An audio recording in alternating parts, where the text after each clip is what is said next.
अस्सलामुअलैकुम viewers, I hope आप सब खैरियत से होंगे। आज हम स्टडी करने वाले हैं lecture number 4 experimental psychology PSY 402 का।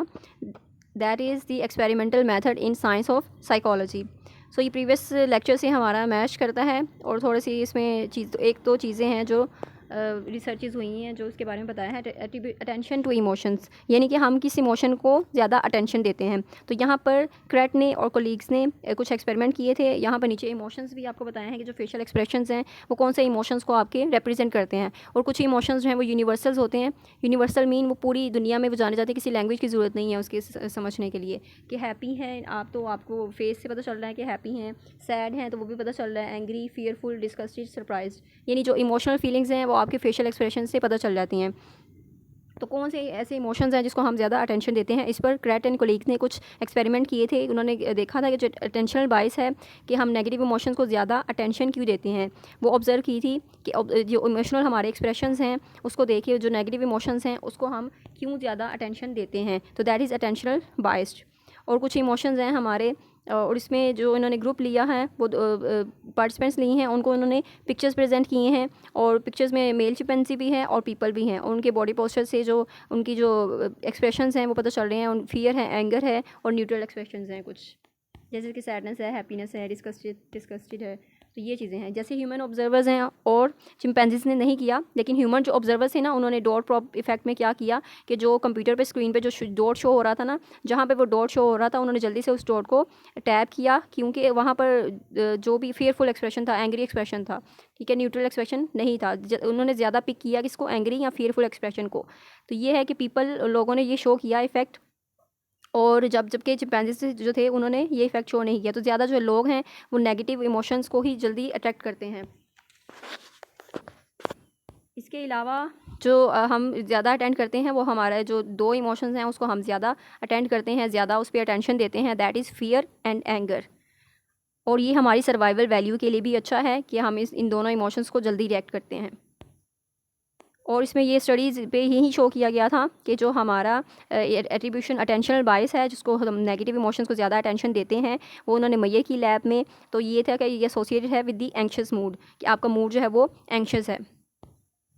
सो जो एंग्जाइटी है उसमें वो भी प्रोवोक होती है आप में। एक्सपीरियंस आपका जो नेगेटिव इवेंट्स के साथ है उसमें आप एसोसिएट करता है, वो आपकी इंक्रीज़ कर देता है आपकी एंग्जाइटी को। सो वो आप 90 मिनट्स तक आपका जो मूड है वो एंक्शस रहेगा after the negative experience. And then this effect was greater for individual. ये उन लोगों के लिए ज़्यादा है जिनके अटेंशनल बायस जो हैं वो एंग्री फेसेस पे, जिन्होंने ज़्यादा डॉट प्रॉप पे वो किया है, टैप किया है। तो जो ज़्यादा अटेंशनल बायस जिनकी ज़्यादा है उन इंडिविजुअल्स में ये इफेक्ट भी ज़्यादा होगा। देन हमारे पास इंटरप्रिटेशन है इसकी। इंटरप्रिटेशन क्या है इसकी रिसर्च की, वो ग्रेटर अटेंशनल बायस जो है वो हम थ्रेटनिंग स्टिमुलाई पे देते हैं। जो भी एंगर है या जो भी उन्होंने दिखाया है उस पर हम ज़्यादा अटेंशन देते हैं, हमारी अटेंशनल बायस है। और वो ज़्यादा तभी देंगे जब हमारी स्ट्रेस रिएक्टिविटी टू स्ट्रेसर ज़्यादा होगी। जो ज़्यादा एंक्शस लोग हैं वो जल्दी से रिएक्ट करेंगे, उनकी ज़्यादा अटेंशनल बायस ज़्यादा होगी। और ये चीज़ जो है वो लोगों को नहीं बनाती, सेंसिटिव नहीं बनाती नेगेटिव इवेंट्स पे, और इसको ज़्यादा प्रोलॉन्ग भी नहीं करती इस एंक्शस मूड के एक्सपीरियंस को।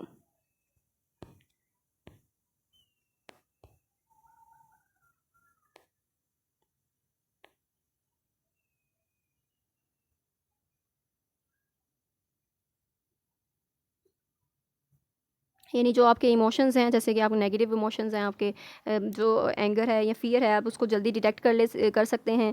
और आप उससे, अगर किसी का जो है फेस एंग्री है तो आप उससे जो है वो अवॉइड करते हैं, आप उससे ज़्यादा कन्वर्सेशन नहीं करते। So that is the thing कि वो आपके लिए उस पर बेनिफिशियल भी है, और आप उसको जो है वो एक्सपीरियंस आप उससे डील भी कर सकते हैं अच्छे तरीके से। And then psychology and real life. अब साइकोलॉजी जो है, हम इसमें एक्सपेरिमेंट क्यों करते हैं। एक्सपेरिमेंट होता है इन्वेस्टिगेट, जिसमें हम इन्वेस्टिगेशन करते हैं। तो इन्वेस्टिगेशन क्यों करते हैं, क्योंकि हम किसी फिनोमेना के बारे में जानना चाहते हैं कि वो चीज़ ऐसी क्यों है। और ये दो रीजंस हैं हमारे पास कि एक तो ये चीज़ रिसर्चर जानना चाहता है कि किसी भी क्वेश्चन के आंसर को फाइंड आउट करना चाहते हैं हम। और दूसरी चीज़ हमारे पास ये है कि आप किसी प्रॉब्लम का सोल्यूशन चाहते हैं। तो ये दो चीज़ें हैं जिसकी वजह से हम रिसर्च करते हैं, एक्सपेरिमेंट करते हैं और इन्वेस्टिगेशन करते हैं।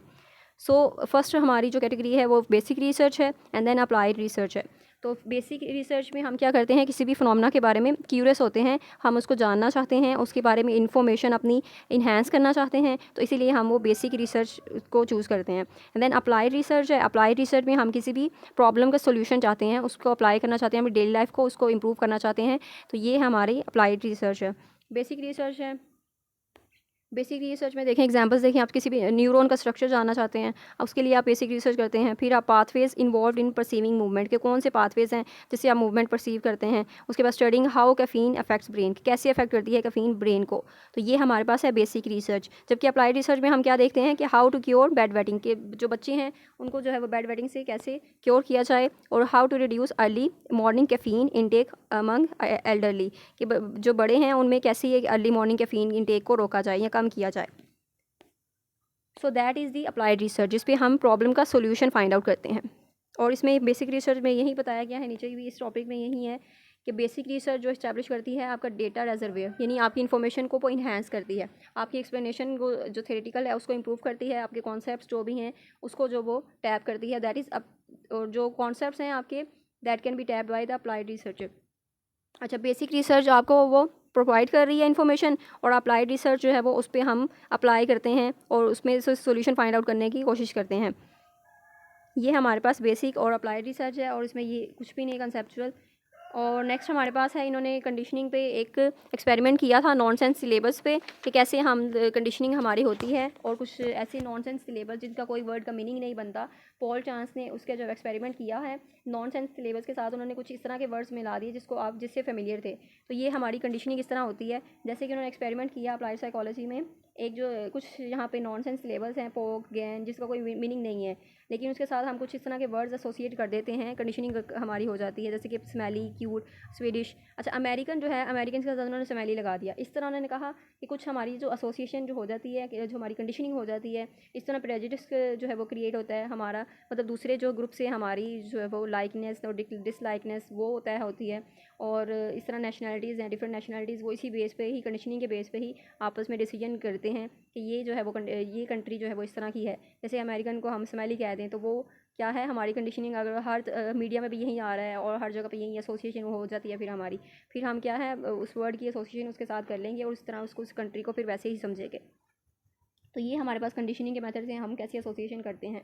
फिर हमारे पास दैन इसमें पैराग्राफ में स्टडीज़ बताई गई हैं कि स्टडीज़ एग्रेशन पे की हैं, एग्रेशन रिसर्च उन्होंने की है, कि उन्होंने दिखाया कि कौन से लोग जो हैं वो जब जान लें कि दूसरे लोग जो हैं वो डिसेबल नहीं है, डेफिसिट किसी कमी का शिकार हैं, तो वो उसको उनका बिहेवियर जो है ना कम अग्रेसिव हो जाता है। ठीक है, पहले जो है वो अग्रेसिव ज़्यादा होंगे लेकिन कम, बाद में कम। जैसे कि एक यहाँ पे एक्सीडेंट हुआ है, आपका बाइक से कोई आके लग जाता है, तो वो क्या है, आप बहुत ज़्यादा अग्रेसिव हो जाएंगे, लेकिन जब आपको पता चलेगा कि वो जो इंसान है वो ब्लाइंड है, तो फिर क्या है, आप वहाँ एम्पैथी फील करेंगे, सिंपैथी फील करेंगे, तो आप उससे एग्रेसिव नहीं होंगे इतने ज़्यादा। तो ये भी एक रिसर्च फाइंड आउट किया है उन्होंने। दैन एडवांटेजेस ऑफ एक्सपेरिमेंट जो हमने पीछे भी पढ़े हैं, जैसे नंबर 3 में, जैसे कि कॉजेलिटी है, जहाँ पे हम कॉज देखते हैं किसी भी फिनोमेना का, कि उसके पीछे रीज़न क्या है, वो फिनोमेना क्यों हो रहा है, एंड देन उसको कंट्रोल करते हैं। कंट्रोल मीन आप कंफाउंडिंग वेरिएबल्स को कंट्रोल करके आप इंडिपेंडेंट वेरिएबल का इफेक्ट देखते हैं डिपेंडेंट वेरिएबल पे। एंड देन प्रिसीजन क्या है, प्रिसीजन मीन्स आप टू द पॉइंट, यानी अपने जो फैक्टर्स हैं आपके उसको स्टडी करते हैं, अपने वेरिएबल्स को स्टडी करते हैं, जो दूसरे वेरिएबल्स हैं उन पर कम फोकस करते हैं। सो दैट इज़ प्रिसीजन, यानी जो हाइपोथेसिस आपने बनाई है, जो वेरिएबल्स आपके हैं स्टडी के, आप उसी के ऊपर फोकस कर रहे हैं।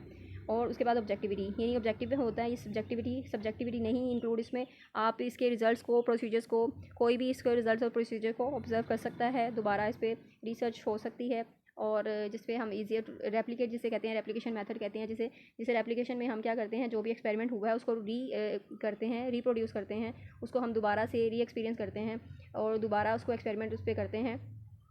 तो ये क्या है, जब उसकी फाइंडिंग्स को वेरीफाई करने के लिए हम उस पर प्रोसीजर, सेम प्रोसीजर को अपना के हम उसका दोबारा से स्टडी करते हैं। तो दैट इज़ दी रेप्लिकेशन। तो नेक्स्ट हमारे पास एक्सपेरिमेंटल अप्रोच होती है। ठीक है, इसके कुछ मेथड्स हैं, इसके कुछ स्टेप्स हैं, जैसे कि फ़र्स्ट ऑफ ऑल हम ऑब्जर्व करते हैं किसी फिनोमेना को, ऑब्जर्वेशन होती है हमारी। देन हमारे पास क्वेश्चन आता है कि जी ये चीज़ है तो ये कैसे हुई है। फिर क्वेश्चन के बाद आते हैं हाइपोथेसिस, यानी उस पर हम हाइपोथेसिस बनाते हैं उसको हम टेस्ट करने के लिए कि वाकई ही ये चीज़ ऐसी ही है। फिर हाइपोथेसिस जो है उसको हम टेस्ट करते हैं, एक्सपेरिमेंट करते हैं उस पर, लैब में एक्सपेरिमेंट होते हैं, तो उस पर हम कंफाउंडिंग वेरिएबल्स को कंट्रोल करते हैं, डिपेंडेंट वेरिएबल को टेस्ट मतलब कि उस पर स्टडी करते हैं।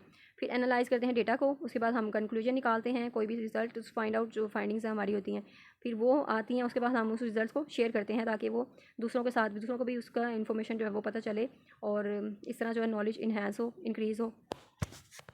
और व्यूवर्स, ये था हमारा आज का लेसन। आई होप कि आपको अंडरस्टैंडिंग हो गई है, और कुछ भी अगर एम्बिग्यूटी है तो वो आप कमेंट सेक्शन में पूछ लें। और इसके अलावा चैनल को सब्सक्राइब कर दें ताकि आपको जो नई वीडियोज़ हैं उसकी अपडेट मिलती रहे। उसके लिए बेल आइकन को भी प्रेस कर दीजिए and kindly share with other students कि अगर किसी ने जो लेक्चर्स नहीं अटेंड कर सका, कोई जॉब होल्डर्स हैं या फिर मसरूफियत की वजह से लेक्चर्स अटेंड नहीं कर सकते लंबे, तो मिड टर्म की आपने तैयारी करनी है, तो इसके लिए शॉर्ट लेक्चर्स आप प्रिपेयर करके आप अपने कॉन्सेप्ट्स को क्लियर कर सकते हैं।